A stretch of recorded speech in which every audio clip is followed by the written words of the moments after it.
DD किसान, बदलते भारत की शान।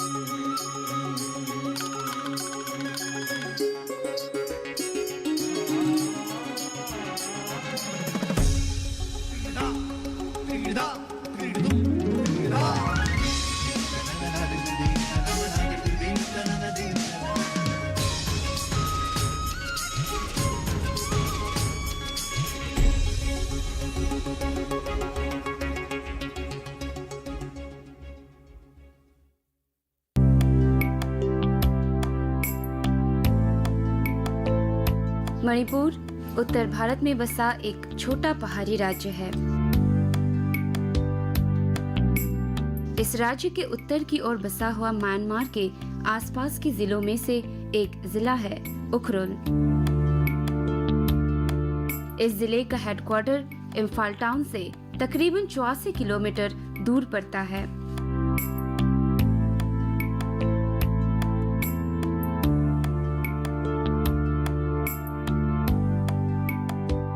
उखरुल एक बहुत ही खूबसूरत जगह होने के बावजूद इसमें विभिन्न प्रकार के वनस्पति, बेहद खूबसूरत छोटे छोटे गांव और इन सब से ऊपर विश्व में कहीं नहीं पाया जाने वाला शिरोई लिली यानी लिलियम मुक्लिने का खिलने का एकमात्र जगह है। यह जिला तकरीबन 2206 स्क्वायर किलोमीटर बड़ा है और ये 1,38,382 की संख्या में लोग रहते हैं। इस जिले में तकरीबन 59 गांव हैं।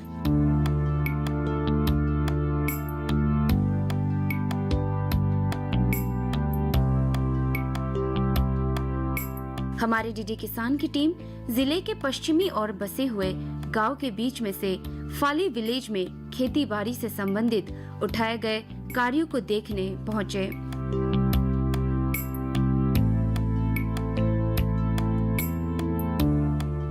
फाली इम्फाल से 82 किलोमीटर दूर बसा एक छोटा सा गांव है।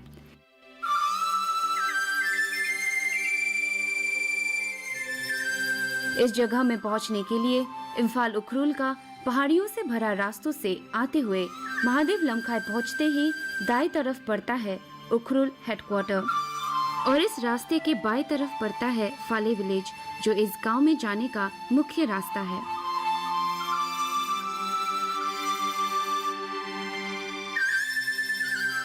और इसी तरह इस रास्ते की बाएं तरफ जाते हुए कई सारी कठिनाइयों का सामना करते हुए हम इस गांव में पहुंचे।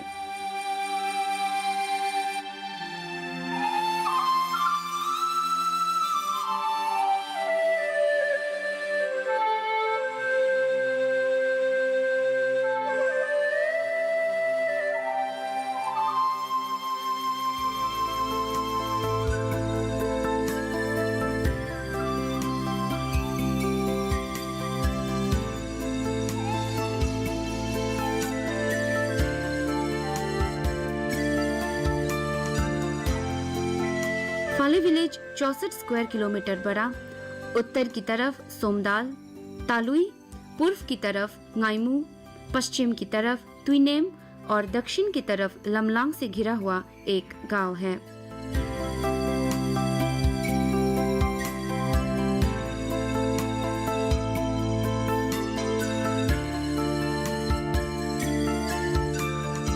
लगभग 5033 फीट ऊंचे इस गांव में पहुंचते ही इस गांव के वाइस चेयरमैन के साथ हमारी डीडी किसान की टीम ने मिलकर कुछ जानकारियां उपलब्ध करने का अवसर लिया। 6,000 से 7,000 की तादाद में यहाँ की आबादी है। 600 से 700 घराने यहाँ पर निवासित हैं। लगभग 600 से 700 वर्षों से हम यहाँ पर रह रहे हैं। यहाँ के लोगों का प्रमुख व्यवसाय कृषि है। प्रमुख रूप से हम धान, आलू, दाल और स्क्वाश उगाते हैं। प्रत्येक घर में लगभग 1 या 2 सूअर पालते हैं। 2-3 घरों में तो अधिक मात्रा में सूअर पालन का काम करते हैं। उखरुल और इम्फाल में यहाँ से उत्पादित सब्जियों को बेचते हैं। यहाँ से बाजार बहुत दूर होने के कारण हमें भाड़े पर गाड़ियाँ लेकर सामान ले जाना पड़ता है। इस वजह से हमें अधिक खर्च करना पड़ता है और लाभ ज़्यादा नहीं मिल पाता।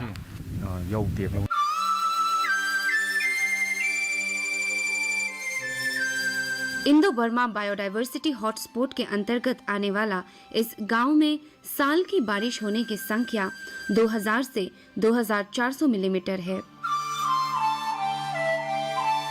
इस जगह की वातावरण सर्दी गर्म, जंगल, वनस्पति एवं पशु वर्ग ऐसा है कि वह क्लाइमेट सब ट्रॉपिकल पाइन फॉरेस्ट के अंतर्गत आता है। आजकल के वातावरण सर्द गर्म को देखते हुए और पेड़ पौधों को बचाने के लिए फाले विलेज बायोडायवर्सिटी मैनेजमेंट कमेटी बनाकर खेती बाड़ी से संबंधित कई कामकाज को इस कमेटी द्वारा कैसे किया जा रहा है, इसके बारे में हमने इस कमेटी के सोमी से कुछ जानकारियां लेने की कोशिश की। इस जगह को पीएमसी यानी बायोसिटी मिनी ऑब्जर्वेंस स्टेशन के नाम से हमारे गांव वालों ने डोनेट करके रखा है। इस बार पीएमसी के कार्यक्रम इस प्रकार है। पर्वतीय तलहटियों में वृक्ष आरोपण करेंगे और हमारी जितनी भी स्थानीय साग सब्जियां हैं उसको उगाएंगे। इस वर्ष से यहाँ पर पेड़ उगाना शुरू करेंगे। यही नहीं, ऊपरी हिस्सों पर यहाँ पर पाए जाने वाले सभी प्रकार के फूलों को उगाएंगे। लगभग 600 साल पुराना प्राचीन कहानियों से भरा यह गांव के ग्रामीण इस जगह के वातावरण को बरकरार रखने में जटिल कोशिश करते हैं और पहाड़ियों से पाया जाने वाला पानी अभी तक गांववासियों के हर घर में बिना किसी कमी के पहुंचाती है। खेती बाड़ी द्वारा भी किसान अधिक से अधिक उत्पाद हो सके, इसकी पूरी ख्याल रखते हैं।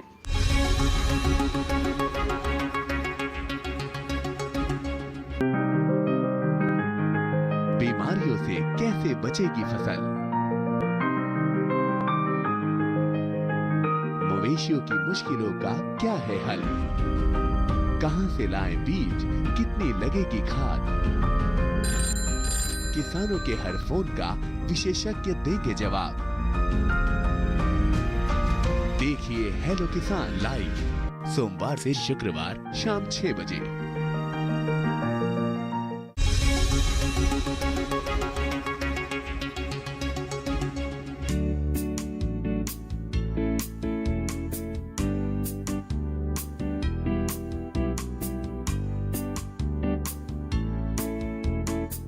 और इसी तरह गांव से तकरीबन 2.5 किलोमीटर जाते हुए मुकलांग नामक एक गांव में इंटीग्रेटेड फार्मिंग यानी कि केले, संतरा, जैतून, पशु, मुर्गी इत्यादि का फार्मिंग करते हुए इससे अधिक लाभ उठाने की कोशिश हमारे किसान भाई किस तरह करते हैं, इसके बारे में हमने उनसे मिलकर जानने की कोशिश की। हम संतरे और नींबू ज्यादातर उगाते हैं और अन्य फलों के प्रकार जो भी उपलब्ध हैं सब उगाते हैं। अगर सच कहे तो केले को भी फार्म के तौर पर उगाते हैं। सूअर भी अधिक संख्या में पालने का प्रावधान है। फिलहाल अभी केवल एक ही सूअर पाल रहे हैं। हमारी स्थानीय मुर्गी तो लगभग 250 हैं, पर लायर के जो प्रकार के मुर्गी है उसके लिए जो पहले ही मुर्गियां हैं उनको बेचकर नई मुर्गियों को पालने की तैयारी हम कर रहे हैं। इस दरबे में लगभग 700 मुर्गियां पालते थे, पर अब पुरानी मुर्गियों को बेचकर नई मुर्गियां पालने के लिए हम तैयारी कर रहे हैं। ब्रॉयलर और लायर दोनों प्रकार की मुर्गियों को पालते थे। इनको हम मकई के दाने पीसकर खिलाते थे। हम पहले यहाँ मकई उगाते थे, फिर उसे यहीं पर पीसकर उनको खिलाते थे। इन मकई के दानों को यहाँ पर पीसते हैं, यहीं पर उगाकर इसको उत्पादित किया गया है। लगभग 50 बोरियां उत्पादित हुआ था।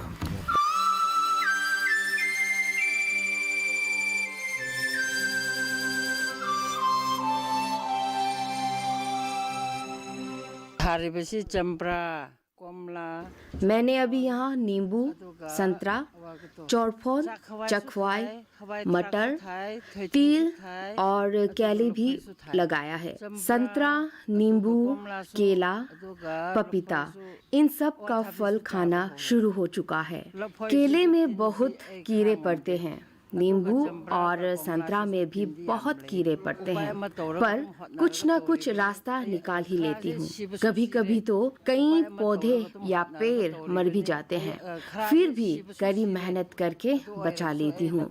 नींबू और संतरा जैसे फलों के लिए तो हमें 2 साल का इंतजार करना पड़ता है। 2 सालों के बाद ही फल लगते हैं।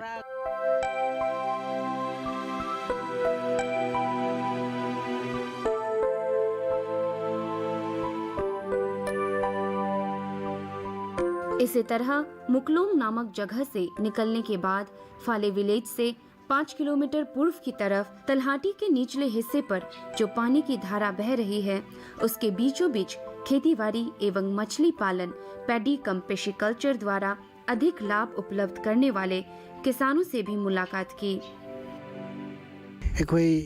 हमारे खेत में मछली पालन के लिए हम सोती मछली घाटी से लाते हैं।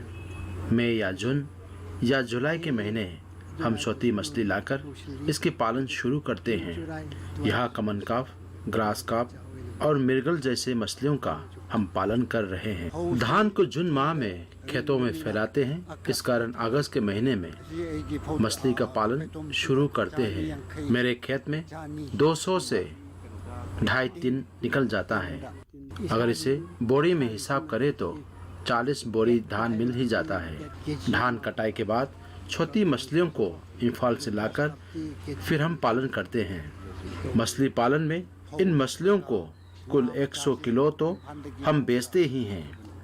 हम दोनों की इस खेत से 1,40,000 रुपये मिल जाते हैं।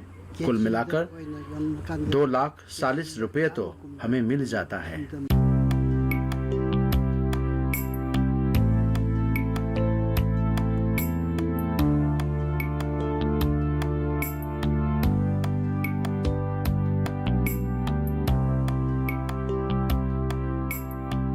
इस जगह के बारे में सबसे विलक्षण बात यह है कि पूर्वजों द्वारा बनाए पत्थर की सीमा जो धान की खेती को अलग करने के लिए बनाई गई है।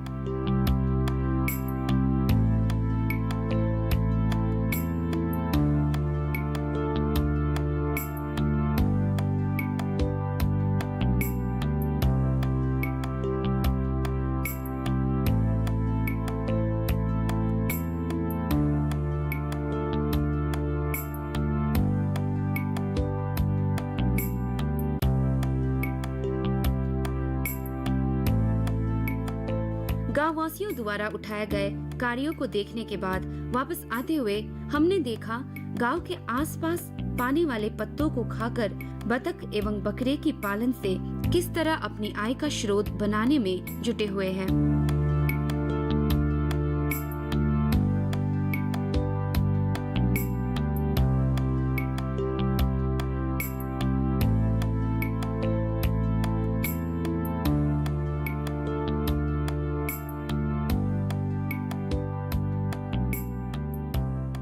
जब सूरज ढल रहा था तो हमने इस गांव के स्कूल के छात्रों को भी खेलते मुस्कुराते हुए देखने का अवसर लिया।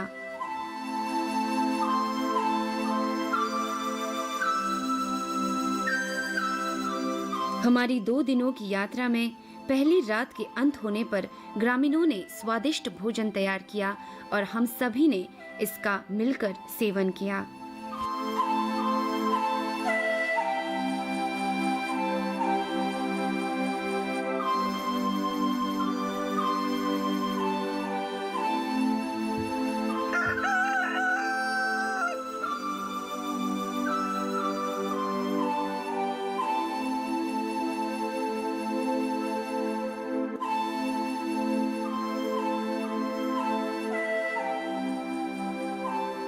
इस गांव के हर गांववासी अपने घर के आंगन में बैकयार्ड पोल्ट्री फार्मिंग, जो कि आसपास मिलने वाला घास एवं पत्तों को खाते, ऐसा फार्मिंग भी हमने देखने का अवसर लिया।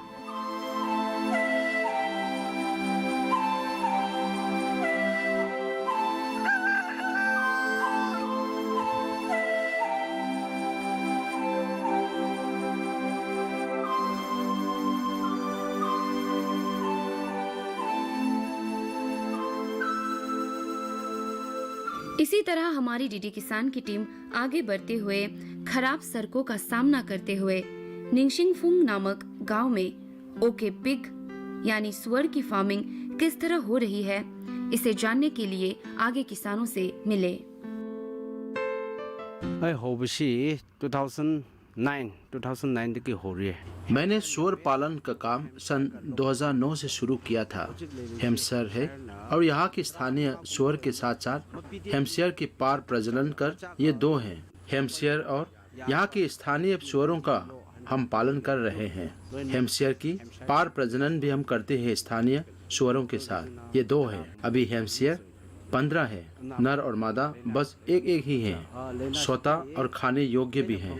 80 से 90 किलो और 100 किलो वजन वाला सभी मिलाकर 15 सूअर हैं। स्थानीय सूअर और हेम्पशायर सूअर का पार प्रजनन वाला 10 सूअर हैं। खिलाने की अगर बात कहे तो हम कॉर्न और राइस प्लांट भी खिलाते हैं, फिश मिल भी खिलाते हैं, सोते सड़े हुए मछली भी खिलाते हैं और यहाँ पाए जाने वाले कछुए भी खिलाते हैं।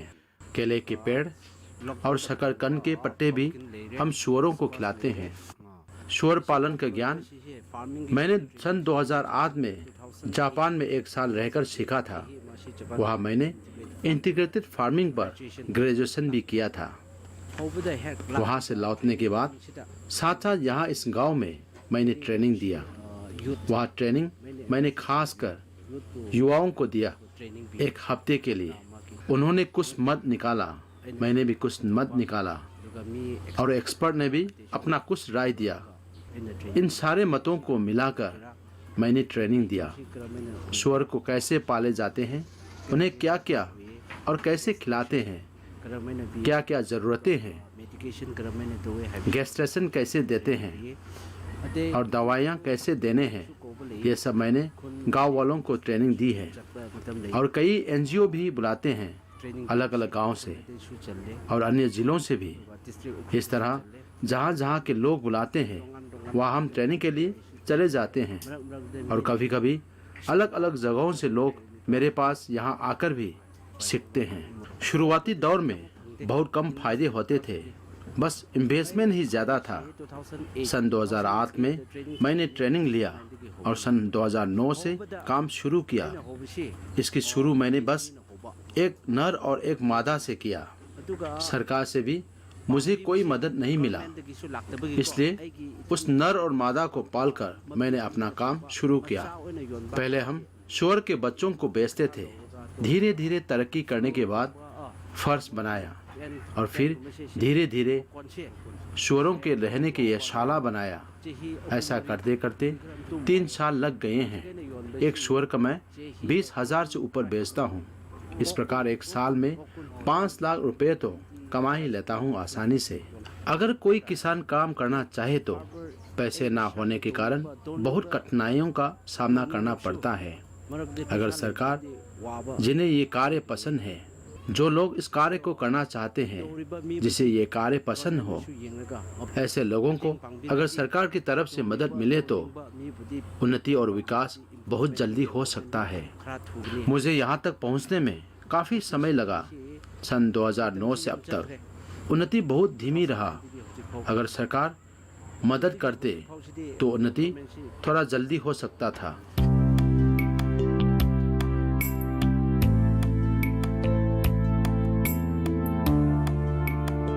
इसी तरह सूअर फार्मिंग करने वाले किसानों से मुलाकात करने के बाद हमारे राज्य में बेहद चाव से खाए जाने वाला आय का एक अच्छा स्रोत होने के साथ प्रचुर मात्रा में पाया जाता था, पर किसी कारण से आजकल इस पेड़ की कमी हो गई है। परंतु यहाँ के किसान नए पेड़ लगाकर उत्पाद करने की कोशिश करते हुए योनचाक ट्रीबिन यानी पार्किया रॉक्सबुर्गी नामक इस पेड़ को लगाने वाले किसानों से भी हमने मुलाकात की। 400 to 500 मेरे हिसाब से लगभग 400 से 500 ट्रीबिन के पेड़ होंगे। पिछले वर्ष की तुलना में इस वर्ष थोड़ी कम मात्रा में उत्पादित हुआ है, क्योंकि ट्रीबिन पर रोगग्रस्त हो जाने के कारण कुछ पेड़ नष्ट हो गए। विशेषज्ञों के सहारे के बिना तो इस समस्या का निवारण संभव नहीं लगता। इसको पोड़ा पेड़ बेच देते हैं। फिर उसमें कितना फल लगता है उस हिसाब से समझौता करके दाम की लेन देन होती है।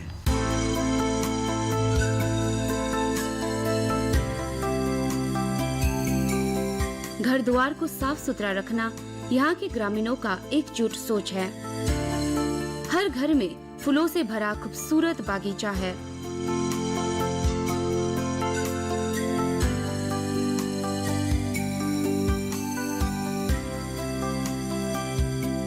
इसी बात का संकेत ये है कि ग्रामीण उच्च गति और शांत स्वभाव के साथ रहते हैं। यही नहीं, परिवेश को साफ रखने के लिए और चीजों को उसके उचित स्थान पर रखने के लिए ग्रामीणों ने अपने डस्टबिन बनाए और सड़कों और कोनों पर रखा। इससे ये भी पता चलता है कि ग्रामीणों को स्वच्छता की परवाह है।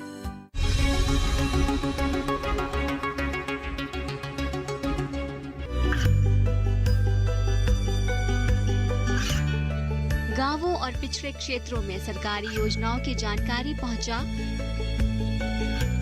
देश में कौशल और क्षमता विकास कर ग्रामीणों को सामाजिक बदलाव और विकास से जोड़ने की दूरदर्शन किसान की पहल चौपाल चर्चा देखें सोमवार से शुक्रवार सुबह 9 बजे।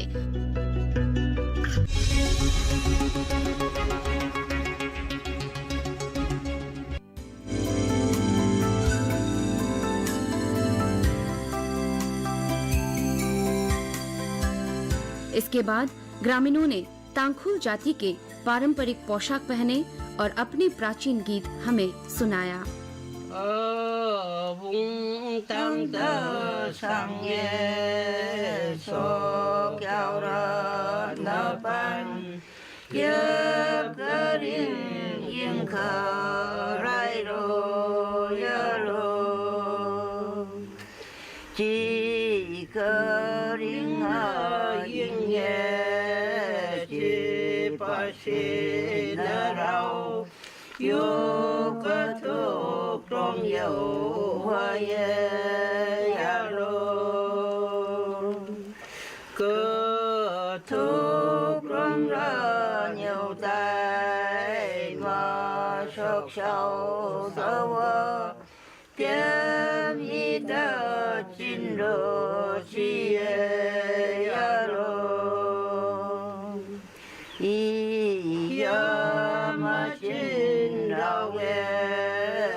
लोकगीत को सुनने के बाद हम विभिन्न प्रकार के ऑर्किड्स को देखने के लिए आगे बढ़े, जो ग्रामीणों द्वारा एक साथ लगाए गए थे।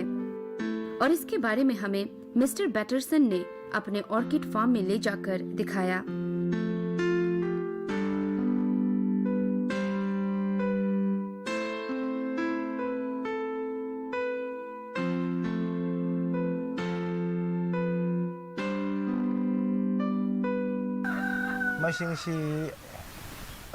यहाँ पर उगे ऑर्किड की संख्या सीधे सीधे तो नहीं बता सकते, पर लगभग 100 के आसपास के प्रकार होंगे। इसमें ग्राउंड और टेरेस्ट्रियल मिलाया गया है।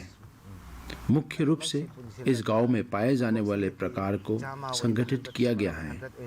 हमारा मूल उद्देश्य संगठित एवं सुरक्षित करना है। मैं अधिकतर पश्चिमी, पूर्वी एवं दक्षिणी उखरुल के लोगों के साथ भी संपर्क करके सभी उपलब्ध ऑर्किड के प्रकार को संगठित करने का प्रयास करता हूं। मैं अधिकतर जंगली प्रकारों को संगठित करता हूँ। मैंने हाइब्रिड प्रकारों को संगठित नहीं किया है।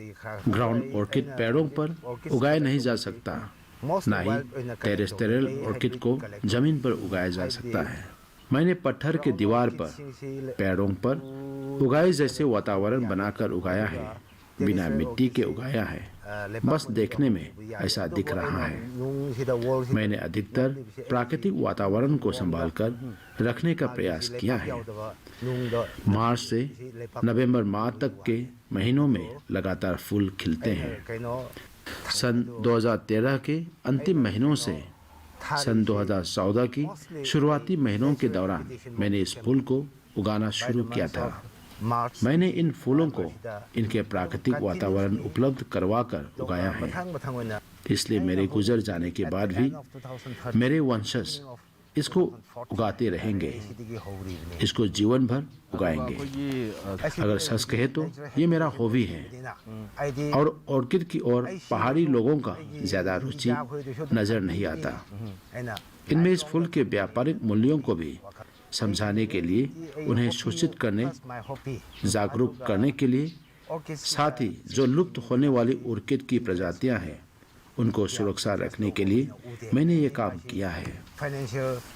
इसको सुरक्षित रखने के लिए मैं चाहता हूँ हमारे पूरे राज्य मणिपुर के हर घर में भी कम से कम 2-3 ऑर्किड की प्रजातियां जरूर उगाएं।